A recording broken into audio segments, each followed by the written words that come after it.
Salve, salve galerinha, professor Romulo na área aí com mais uma aula de física para vocês. Nessa aula nós vamos continuar falando sobre o conceito de trabalho e vamos abordar o trabalho de duas forças importantes, que é a força-peso e a força elástica, beleza? Então vamos lá, acompanha aí comigo.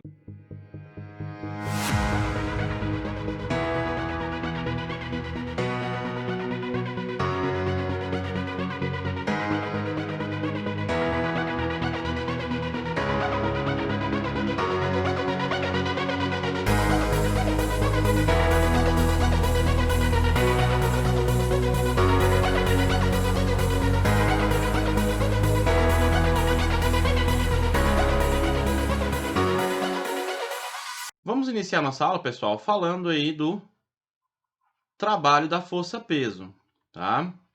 O trabalho da força-peso é o trabalho que está associado à força da gravidade, certo?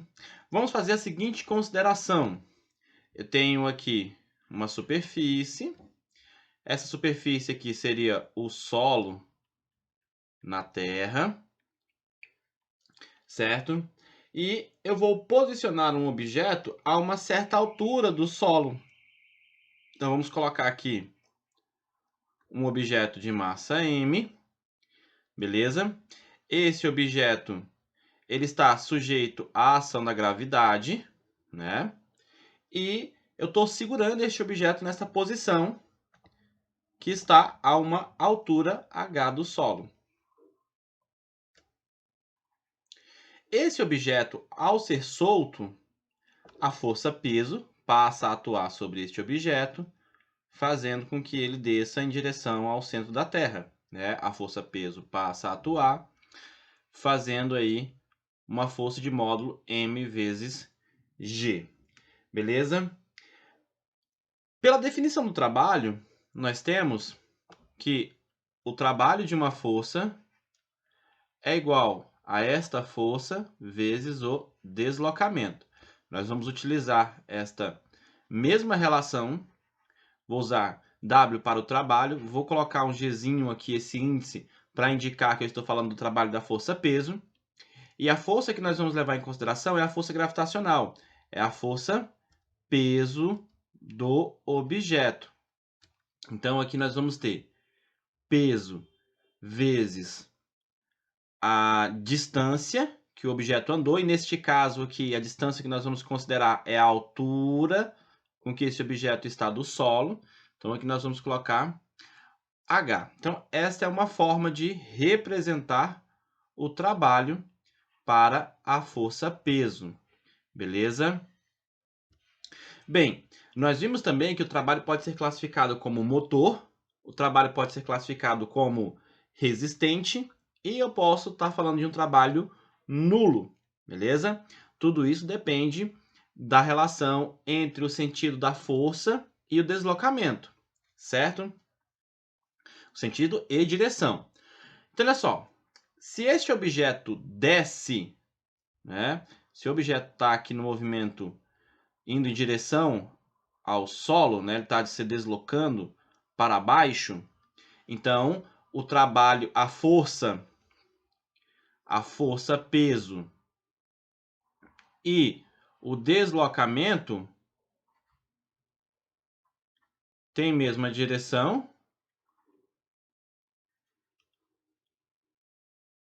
e sentido.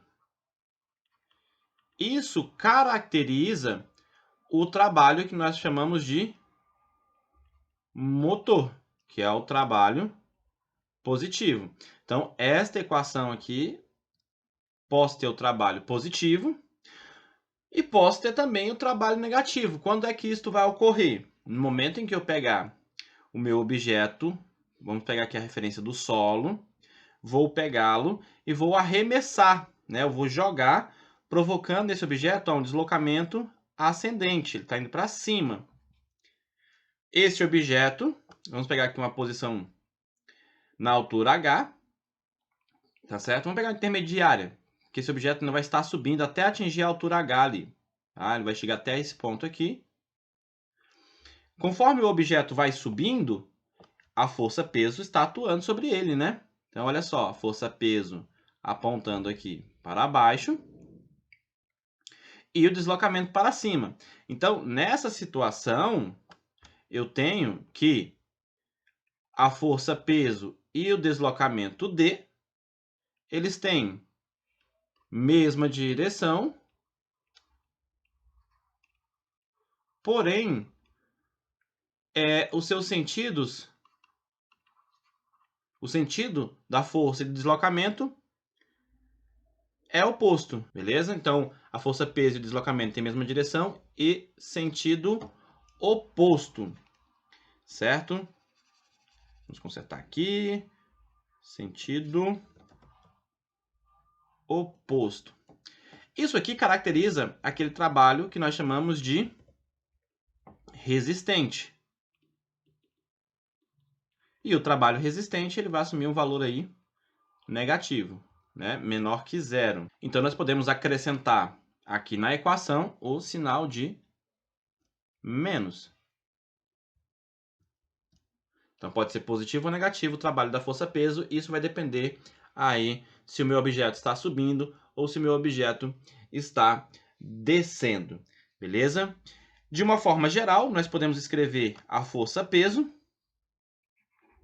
Força-peso vai ser igual a o peso, m vezes g, vezes a altura do qual o meu objeto vai subir ou descer relativo ao nível de referência, que no caso nós estamos tomando o solo, né? Então isso aqui pode ser um valor positivo, pode ser um valor negativo, beleza? E aí é importante que a gente entenda que a força-peso ela depende da altura, beleza? Essa é uma dependência da altura. E o trabalho da força-peso, né? Nós estamos falando do trabalho da força-peso, depende da força-peso. Certo? Então, por exemplo, se eu pego aqui essa partícula na segunda situação aqui e faço ela ter uma massa maior, se essa partícula tem uma massa maior, o trabalho da força-peso sobre esta partícula tem que ser maior, beleza? Se eu erguer mais alto, também o trabalho tende a ser maior. Outra coisa importante, tá? Outra coisa importante com relação à força-peso é que a força-peso não depende da trajetória. O trabalho da força-peso, tá? O trabalho da força-peso não depende da trajetória. Certo?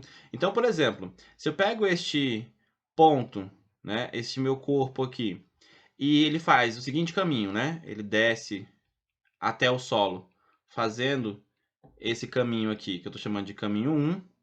Ele pode descer aqui pelo caminho 2, ou simplesmente descer aqui pelo caminho 3, que seria a linha reta. Independentemente do caminho que eu escolher, ou seja, independentemente da trajetória que for adotada, ou a trajetória que esse corpo descrever, no momento em que eu quero falar do trabalho da força-peso, essa trajetória não vai influenciar. A única coisa que eu preciso saber é qual é a altura do corpo com relação ao meu nível de referência, que neste caso aqui é o solo. Beleza? Então, essas são as características aí do trabalho da força-peso. Vamos lá agora ao trabalho da força elástica. Então, pessoal, para a gente falar do trabalho da força elástica, nós vamos precisar de uma mola, certo? Então, vamos analisar aqui uma mola em 3 situações distintas, beleza? Então, eu tenho aqui um sistema onde eu vou prender uma mola, tá? Vamos representar aqui essa molinha. Tá aqui a mola. Essa mola, eu vou prendê-la a um corpo. Se meu corpo ele tem uma massa m e eu tenho aqui este corpo uma posição que eu vou denominar o centro, a origem, O, tá? E essa minha primeira situação é a minha mola equilibrada, tá? Que meu sistema está em equilíbrio, tá? Coloquei o meu corpo ali preso à mola, deixei ele paradinho ali, a mola está em equilíbrio. No segundo momento, nós vamos esticar essa mola. Então, vamos aqui desenhar a molinha. E nós vamos esticar essa mola.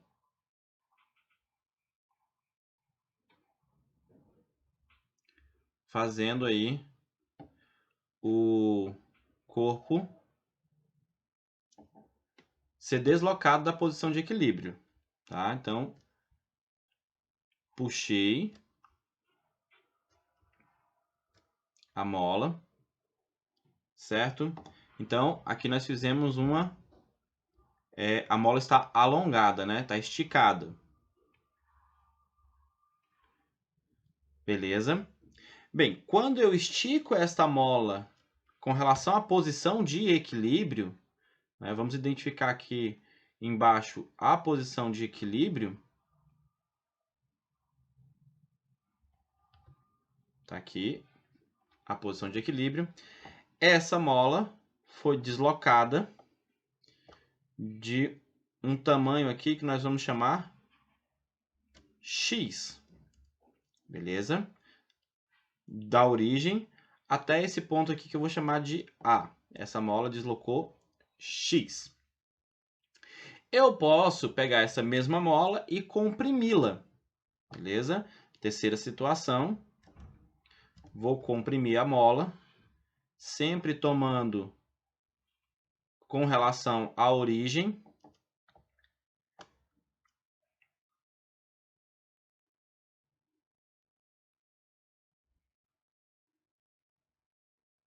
Então, vamos representar aqui, ó, a nossa molinha comprimida.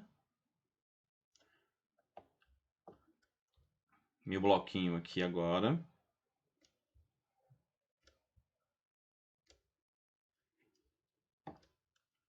Definir a origem mais uma vez. Certo? Tá aqui a origem. E a nossa mola agora foi comprimida até um ponto A,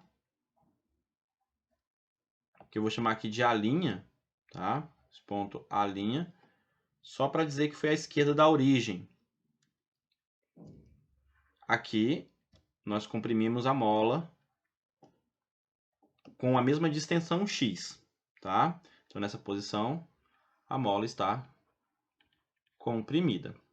Bem, pessoal, nós já sabemos pela lei de Hooke que uma mola está sujeita a uma força elástica que é dada por uma constante K, que é a constante da mola, vezes X, que é o tanto que eu vou esticar ou comprimir essa minha mola.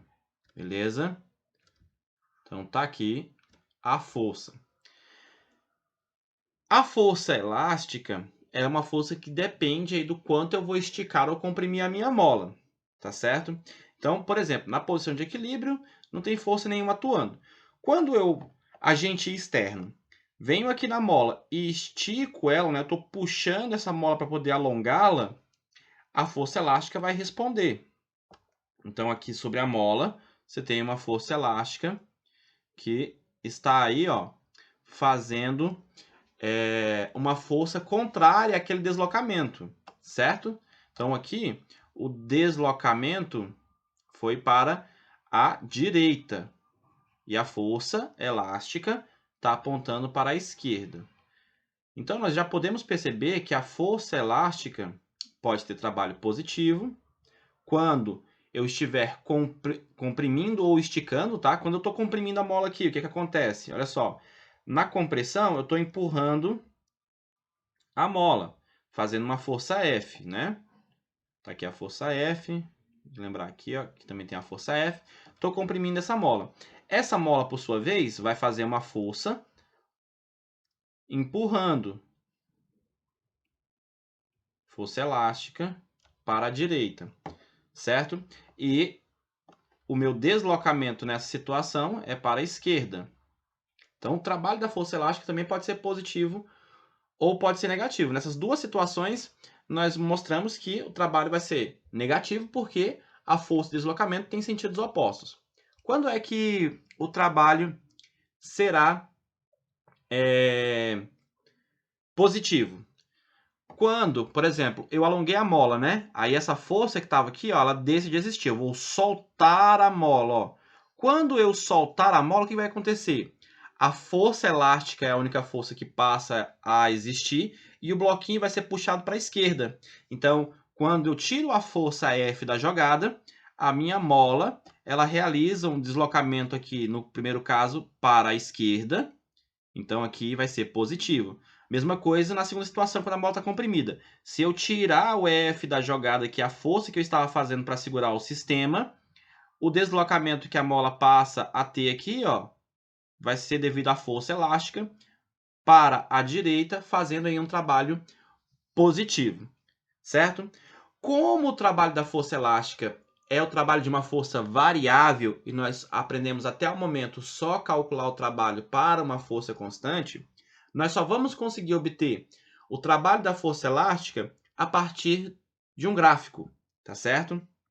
Então, para determinar o trabalho da força elástica, nós vamos precisar de um gráfico onde eu vou analisar a força e o deslocamento,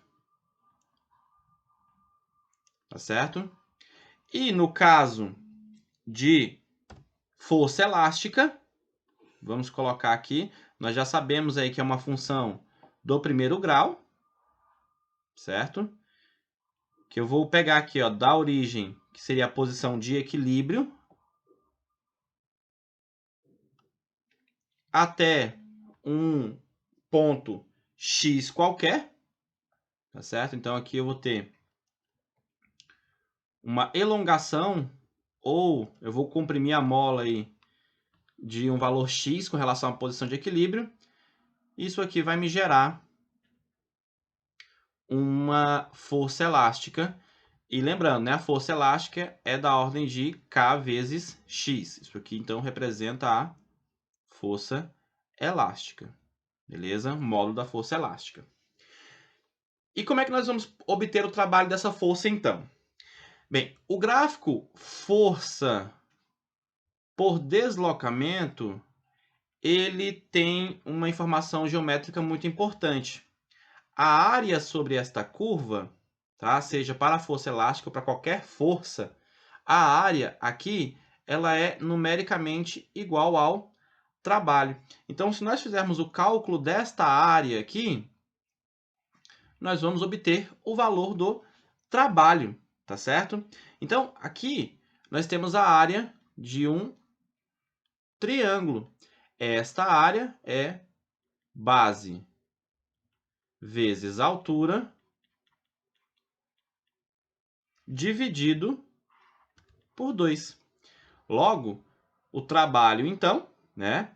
O trabalho da força elástica vai ser igual, em número, tá? Numericamente igual a área.